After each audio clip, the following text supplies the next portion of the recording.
55 87 89. Martinique Actualité.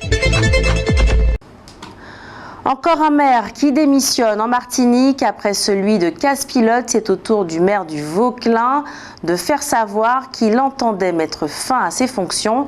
Georges Cléon, élu le 15 mars 2020, ne souhaite pas aller au bout de son mandat. Il évoque des problèmes de santé qui l'ont considérablement affaibli. C'est le premier adjoint, Jimmy Faro, qui devrait avoir la charge de poursuivre la mandature. Un conseil municipal se réunira prochainement pour élire le nouveau maire et ses adjoints. Le savez-vous, 59% des produits que nous importons viennent de France et 11% du reste de l'Europe. Philippe Petit, président de l'UDEM, présente sa candidature aux élections législatives dans le Sud et Yann Monplaisir sans étiquette dans le Nord. Le Rassemblement national propose 4 candidats, dont Juvénal Rémire. Le Palima présente Francis Carole à Fort-de-France. L'an dernier, on a donc observé une augmentation de 13% du nombre de ménages surendettés dans les départements et collectivités d'outre-mer. 2619 dossiers de surendettement ont été déposés à l'Institut d'émission des départements d'outre-mer, l'IEDOM. Dans les départements et collectivités d'outre-mer, 32% des femmes seules sont surendettées et d'une façon générale, les femmes sont beaucoup plus nombreuses que les hommes à être endettés, 63%. En France, elles sont moins nombreuses, 18%.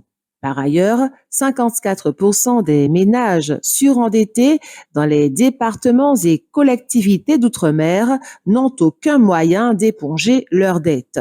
L'ensemble des ménages surendettés et qui se sont fait connaître par l'Institut d'émission des départements d'outre-mer doivent 74 300 000 €, soit en moyenne 18 880 € par ménage. En Martinique, de plus en plus d'entreprises ferment leurs portes, notamment dans le domaine du commerce et du BTP. Vers minuit, un homme d'une trentaine d'années a été blessé à la cuisse par balle. Il a été trouvé dans sa voiture accidentée. Cela s'est passé à Fort-de-France.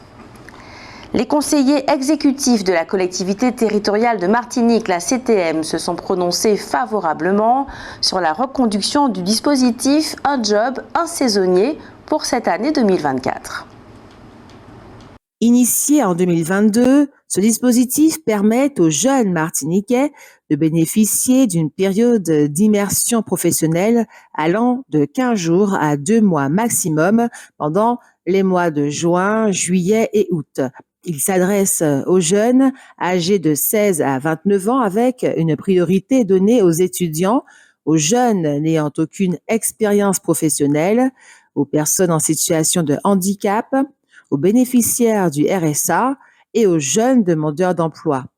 En 2024, le dispositif concernera 1200 jeunes et représente un montant d'aide de plus de 2,5 millions d'euros avec la prise en charge d'une partie de la rémunération en fonction des situations. De 90 à 60% du coût salarial du jeune sur la base du SMIC en fonction de la taille de l'entreprise, 100% du coût salarial du jeune sur la base du SMIC pour les associations et les collectivités. Pour mémoire, depuis son lancement en 2022, 3 911 jeunes ont bénéficié du dispositif. Fort-de-France sera la première ville de la Martinique à accueillir la flamme olympique.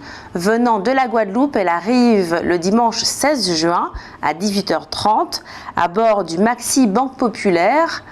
Elle restera 2 jours dans l'île et devrait traverser 9 communes, et notamment le Morne Rouge et la montagne Pelée. Les villes traversées ont prévu des animations gratuites, culturelles et sportives pour le public ou pour les scolaires. Actuellement se tient dans la ville d'Annecy en France le 48e festival du film d'animation Parallèle 14 qui en Martinique enseigne et pratique cette forme d'expression a fait le déplacement. C'est du 13 au 16 juin prochain que se déroulera la première édition du Grand Prix de la Montagne Pelée, Terre de Champions. Le Grand Prix cycliste Montagne Pelée, Terre de Champions, sillonnera le nord de la Martinique à travers 8 villes d'étape. Cet événement a pour objectif de valoriser le nord et ses montagnes, de partager les valeurs du cyclisme, de célébrer sportivement l'inscription de la montagne Pelée et des Pitons du Nord au patrimoine mondial de l'UNESCO. Et enfin, de marquer le passage de la flamme olympique en Martinique le 17 juin 2024. Le samedi 15 juin à 10h, sur la place de la mairie, la ville du Marigot donnera le top départ de la 3e étape Marigot-Morne-Vert, dénommée l'étape des Pitons.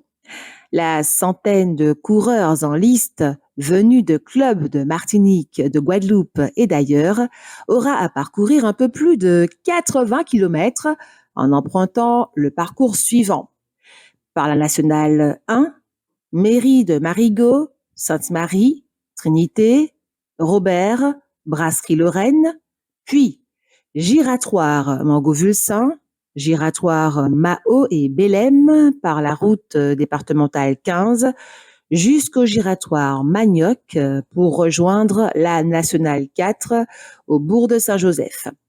Les coureurs retrouveront la départementale 48 à la croisée AMEP et à la route de l'Entraide, puis la départementale 42 sur la route des Religieuses. Ils parcourront la rue Bouillet et la rue Ernest Desproges avant de rejoindre la nationale 2, boulevard Atuli, de la Marne, Schœlcher, Casse-Pilote, pour arriver à la mairie du Morne-Vert en passant par le giratoire Morne-Vert et la départementale 19. O-News Radio sur outremernews.fr.